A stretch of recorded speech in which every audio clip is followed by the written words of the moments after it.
Welcome to Stern Strategy Group's Minds Worth meeting. I'm Justin Lewis. Today we're talking with Andy McAfee, Principal Research Scientist at MIT's Center for Digital Business, co-founder of the Initiative on the Digital Economy, and you are also Google Technology and Society's inaugural visiting fellow. Tell me a little bit about that.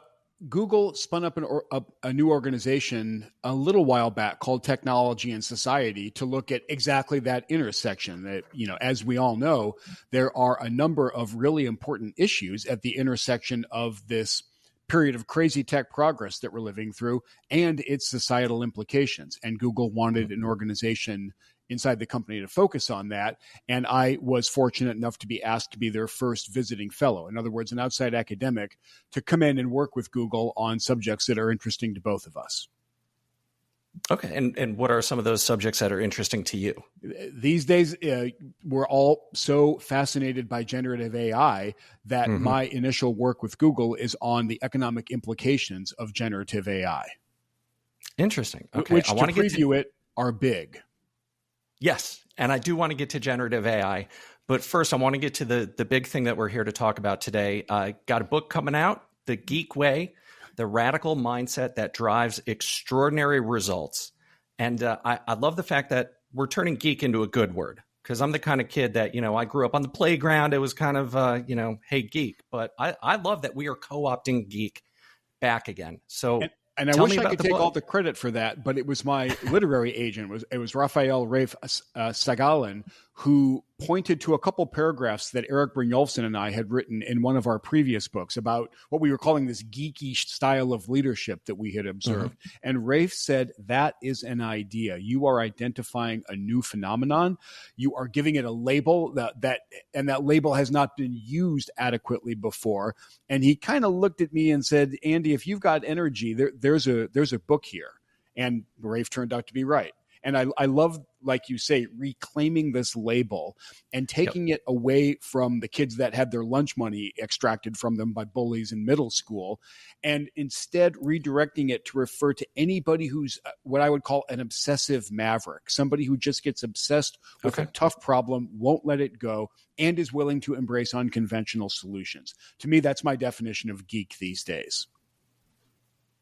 Yeah, and I went to science camp as a kid, so right. I wear that proudly. I went to math camp. I went to computer camp. We did these things. Good for us. Yep. So how did geeks become the most influential people in modern management? Well, there's an obvious story, and then there's a less obvious story. And the less obvious one is what I wanted to write the book about. The obvious thing is that the geeks, who are densely clustered in Silicon Valley, started turning out all of these world-changing technologies like the smartphone, like machine learning, like the web, like generative AI. And that is clearly transforming the business world. That's true. It's also a pretty well understood story. I got obsessed by a different story, which is while they were churning out all these amazing technologies, the geeks were also doing another kind of innovating. They were innovating on the company itself. And the company's a technology. I'm not trying to be cute. The company is a thing that we humans invented to help us accomplish our goals. That's a technology. And one of the technologies that the geeks have iterated on and innovated on and spent the most time on over the past 20 years or so is the technology. And the reason I wrote the book is I became convinced that they had given the company an upgrade. They have learned how to build organizations that can kind of do it all, that can be simultaneously innovative, agile, that can execute at a high level, and that provide good environments for people to work in. This makes them really, really tough competitors. And I don't think we have seen the heart of the disruption. I think we're in the early innings of the disruption that's going to spread throughout the economy because the geek way is going to outcompete companies that don't follow it. And so for those kinds of traditional companies that have always done the same thing the same way for generations even, how are they going to keep up with the geeks? What do they need to do? One of the things I say in the conclusion of the book is that if you continue to follow the standard industrial era playbook, and we should be a little bit honest, that playbook was pretty good at yielding large, slow-moving bureaucratic organizations. That was kind of the default steady state if you followed the industrial era playbook. And I cite plenty of evidence in the book to support that conclusion. If that's the playbook that you stick to when the geeks come to town and they start iterating more quickly than you can. They start learning faster than you can. They engage in what I would call faster cultural evolution than you can. You're in trouble. You're maybe not immediately. Jeff Bezos has this amazing quote where he talks about stasis followed by irrelevance, followed by a long, slow decline, and then eventual death. So it's not immediate, but if you follow the old playbook when the geeks come to town, I think that's the trajectory that you're likely to wind up on. Okay, so what do those companies, again, the traditional ones, done the same thing? Where in the organization does it need to start? Does it need to start at the very top, or do you kind of need a voice lower down saying, hey, this is what we need to do? Everywhere helps, but I think change of this magnitude really does need to be led by the top and come from the top because, as we all know, organizations are pretty good at realizing if a change effort is just flavor of the month and if things are going to go back to business as usual, and they just wait the change out. To get around that, I do believe that the top leadership of the company needs to be involved. And in particular, I try to make it as pragmatic as possible in the book, in particular, needs to start reorienting their company around 4 norms, 4 standards of behavior, 4 things that are expected by the people around you. And those are speed, iterate, get feedback as quickly as possible, ownership, push responsibility and authority down to uncomfortable levels, science, argue about evidence and go where the evidence takes you. And then finally, ownership. Be willing to pivot. Openness. Be willing to pivot. Be open to the fact that you might not have the right idea or that you might need to go in a different direction. Be open to both giving and receiving criticism up and down the org chart. So to me, the Geek Way is based around these 4 norms of speed, ownership, science, and openness. And embracing the Geek Way is a matter of driving those norms into your organization. Right. So it might be a little bit of discomfort at first, but the benefits in the end are going to be this new level of competition, of innovation. Is that fair to say? Except for the little bit of discomfort. I learned enough and I've observed enough over my career to realize that this is a deep kind of organizational change. Any aspect of it is actually a big deal. For example, if you're an organization that has gone about planning and executing big efforts in this kind of classic upfront heavy industrial era style where you try to plan the heck out of everything and anticipate all the contingencies that'll come up, it doesn't work. And starting about 22 years ago in the winter of 2001, 17 very experienced computer programmers got together because they were so frustrated with the way that large pieces of software were being written. And they got together and they said, what can we do that would be different and better? And that was actually the birth of the agile development, the agile programming movement. The Agile Manifesto is still available online. And it's amazing how relevant a document it is because it said, we want to satisfy the customer via early and continuous delivery of valuable software. In other words, we're not going to plan and write down all the requirements, and then we're going to vanish for however long until we write software that meets all those requirements. And then and only then are we going to interface with the customer. The geeks said, no, we're going to do it constantly. We're going to have these fast cycles where we build things, get feedback on it, do it again. That approach, that agile approach, which is underneath the norm of speed in the book, that is applicable very, very, very widely. We see it used for everything from building the subway system in Madrid to both Tesla and SpaceX upsetting their industries by building products on this fast cadence, very iterative approach. Right. So we're not just talking about software companies or technology companies. This is relevant across industries. Absolutely. And I think one of the things the business geeks have learned relatively recently, and I do think Elon Musk deserves some credit for this, is that the barrier between bits and atoms is not really a high wall anymore. And we see geeks founding companies in metal bashing industries and atom-based industries, not just purely digital fields. And they're applying that same iterative, agile approach to developing physical products as well as software. And lo and behold, that approach continues to work when we're talking about atoms instead of just bits. Right. And I do want to get back to the speed and the innovation in the software. So you have an article coming out. It's actually online right now in HBR about how to capitalize on generative AI. it blows my mind how quickly this time last year we weren't really talking about this. So is it really as consequential as it feels? Is it a passing fad? Is it just going to keep going at this speed and then go from there? We don't That's know a lot exactly, of questions. Yeah, we don't know exactly what's going to happen from here with generative AI, but I'm very confident that it's not just a passing fad. And like you point out, along with my co-authors and co-founders, Eric Brynjolfsson and Daniel Rock, we've got an article in the current November-December issue of Harvard Business Review advising companies on how to think about generative AI and what to do about it. And the message that we give them is that this is not a flash in the pan. This is not kind of a cute little technology that will let you write your annual report in the style of Dr. Seuss. Those are just dumb tricks. This is a very, very powerful, very general technology that can be used to do a huge variety of things in almost every industry. One way I think about it is that we finally have this other entity on the planet beyond us that understands language. That's kind of a big deal. You can do a lot if you understand language. So the advice that we give in the article is, first of all, take this very seriously because it's very broadly applicable. And the productivity benefits that we have seen from the early research are both large and they're quick to appear.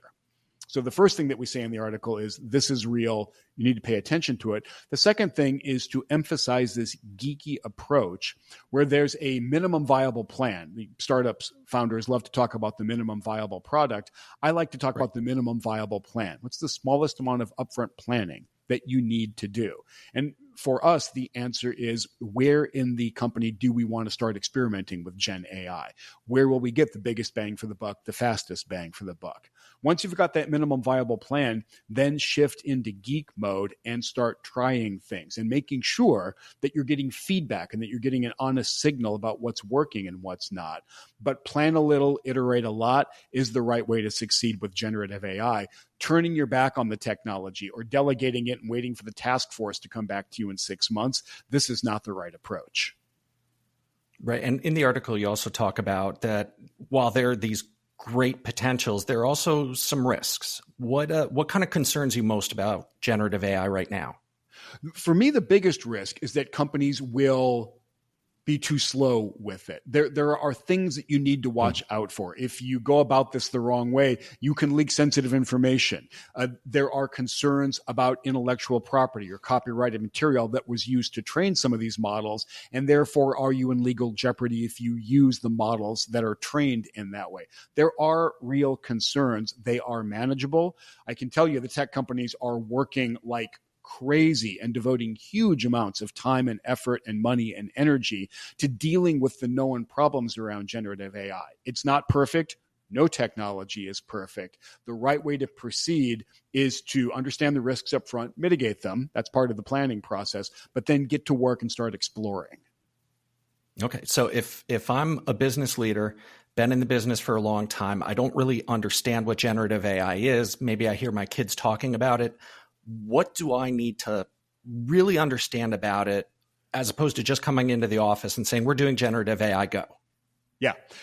Two things. First of all, where in your business are the opportunities the biggest? And our startup Work Helix can help answer that question. We help enterprises put a generative AI plan together. We talk about it a bit in the article. The right way to do it is to look at all the different jobs done in your organization and which of those jobs have which of their tasks most amenable, most suitable for generative AI. Turns out that's a question you can use technology to answer, or you can do a back of the envelope calculation and figure it out. But the right place to dive in is in one of your organization's sweet spot for this technology. I'm not sure you should deploy it first to your janitorial staff. They probably don't have as much use for generative AI as your marketing department, for example. But then again, once you've got the sweet spot identified and you've scoped out an initial project, the right way to manage that project is in a fast cadence, iterative way. Probably a faster cadence than most companies are used to.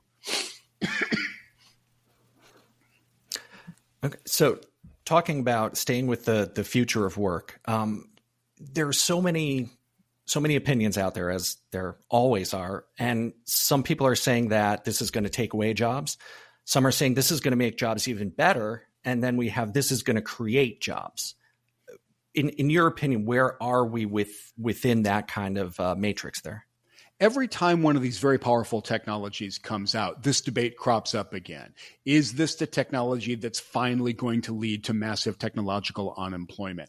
I think by now the track record is very, very clear. We have had wave after wave of extremely powerful technologies come into the economy, and they, one after the other, they have been net job creators. Now, obviously, some jobs go away in the presence of new technology.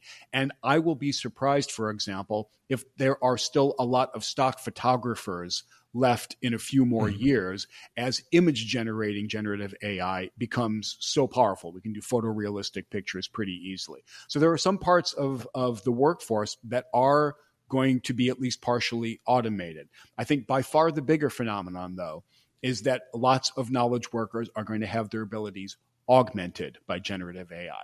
Think about a programmer. Most programmers are already using Gen AI pretty heavily to write a draft of some code that they need. To me, that doesn't mean that if the AI is writing the first draft for 80% of the code, that does not mean that 80% of the software developers are going to be out of work in a period of time. What that means instead is that as the cost of writing software goes down, the demand for that software might actually go up. The demand for software out there in the world might actually go up a lot as the price goes down. So I look forward to an explosion in creativity. I look forward to finally getting the productivity boost that we've been anticipating from the computer revolution. I think it's here in the era of generative AI. One last thing to keep in mind is that we are at very close to full employment, historically high levels of employment, workforce participation. Companies can't find the people they need to do their jobs. I don't think this is the moment when we should be worrying about massive technological unemployment when we have the opposite problem in not just the US, but a lot of places. And this perfectly leads into my next question. So whether someone's employed or not, what do people need to do right now to be able to succeed in the workplace of the future? What do they have to do right this minute? The great advice here is somewhat geeky economic advice. It's become an expensive complement to something that's getting cheaper quickly. In other words, if hot dogs are getting cheap very quickly, being in the hot dog bun business is actually pretty good because demand for what you do is going to go up, even if you remain kind of expensive. So what's a complement to generative AI? A complement is somebody who knows how to use that, who knows how to manage this technology, can work as a prompt engineer or whatever we're going to need a year or two down the road, maybe can act as an interface between the human world and this weirdly new powerful world of generative AI that we've built. We need people at that interface, and we need people to get conversant and proficient with this very new, very odd technology. Those folk are going to be valuable. Yep. Yeah, and I do want to say, I think it's important to note that I do not trust cheap hot dogs. Noted. Right. You've been researching human-machine interaction for years. This is not a new area for you. Do you feel like this is a time of unexpected acceleration, or as somebody who's been studying this for years, have researchers like you expected this kind of ramp up? I've learned to stop being surprised at being surprised. And that sounds a little bit silly, but there have been enough of these wow moments in my career that I kind of expect future wow moments. Now, I don't know what those are going to be. I didn't anticipate generative AI was going to become as good as it is, as quickly as it has become good. But I'm a little bit less surprised now that something like generative AI has happened, because we have this very large number of people working very hard on problems around software and artificial intelligence and chip design and all the things that are going into the digital world and the digital transformation of the business world. There is a ton of effort being applied at all of these areas.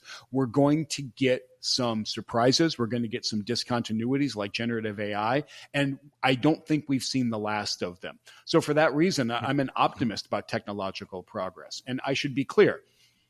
all powerful technologies come with risks and downsides. There's just not a technology that's an unambiguous good. I don't think that's how the universe works. We need to pay attention to those downsides, but I don't think we should let them dominate the conversation. I don't think we should let them dominate our perception of what's going on. Powerful technologies are generally put to good uses by most people because most of us aren't bad actors or evil human beings. The bad actors are going to get a hold of very powerful technologies and they're going to do harmful things with them. And that's a damn shame. And we need to learn how to deal with that. That's different than being pessimistic about the technologies themselves. So I'm a mindful technology optimist about Gen AI and lots of other things. They are bringing us into a more abundant world, a more prosperous world, a world where we can tread more lightly on the only planet that we have that's good to live on, and that can improve the human condition and open up options for us. I don't think that's a Pollyanna view. I don't think that's a naive view of what technology does. Yeah, and I think we've seen in the last 9 months that the fact that it is moving so fast and developing so fast, that there are so many great potentials that we didn't necessarily anticipate. Yeah.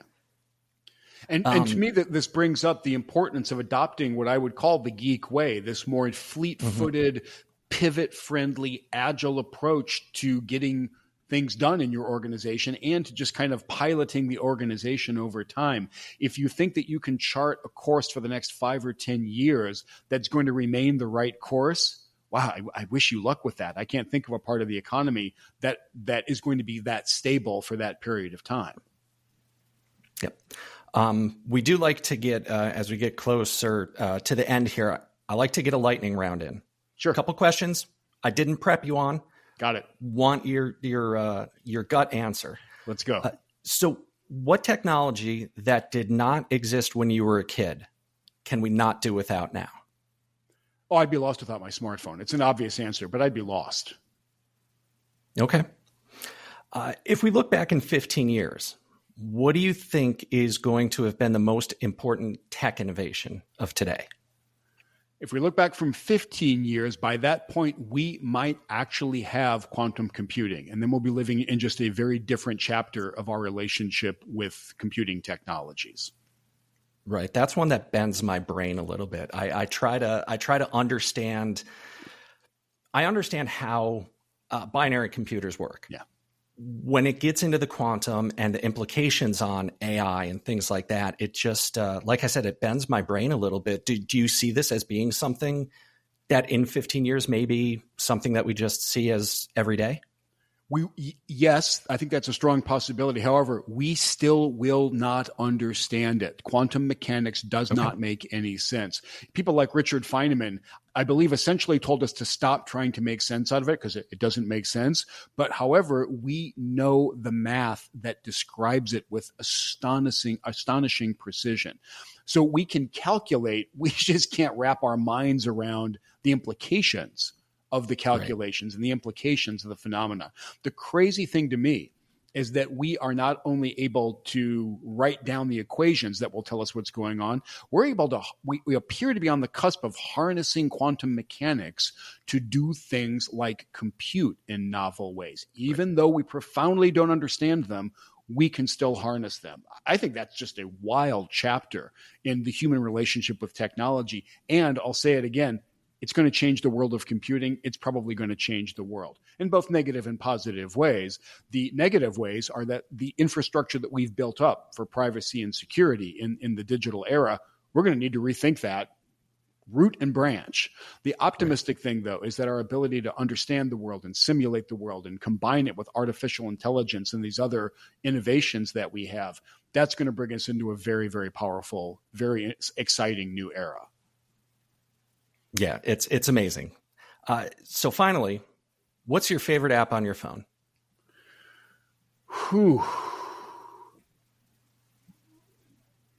Maps, because I hate being lost. Map.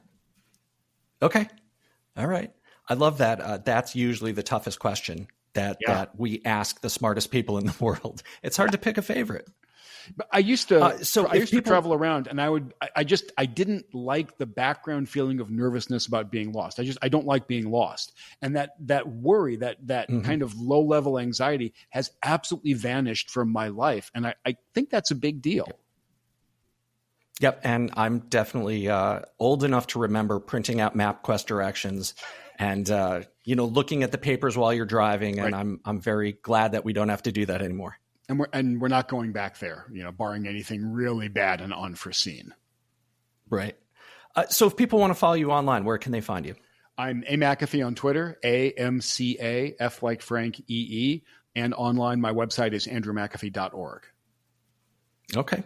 So the new book, The Geek Way, The Radical Mindset That Drives Extraordinary Results. It is available right now, pre-order on Amazon. It's exciting. We've been looking forward to this book for a while, so I'm excited to get my hands on it.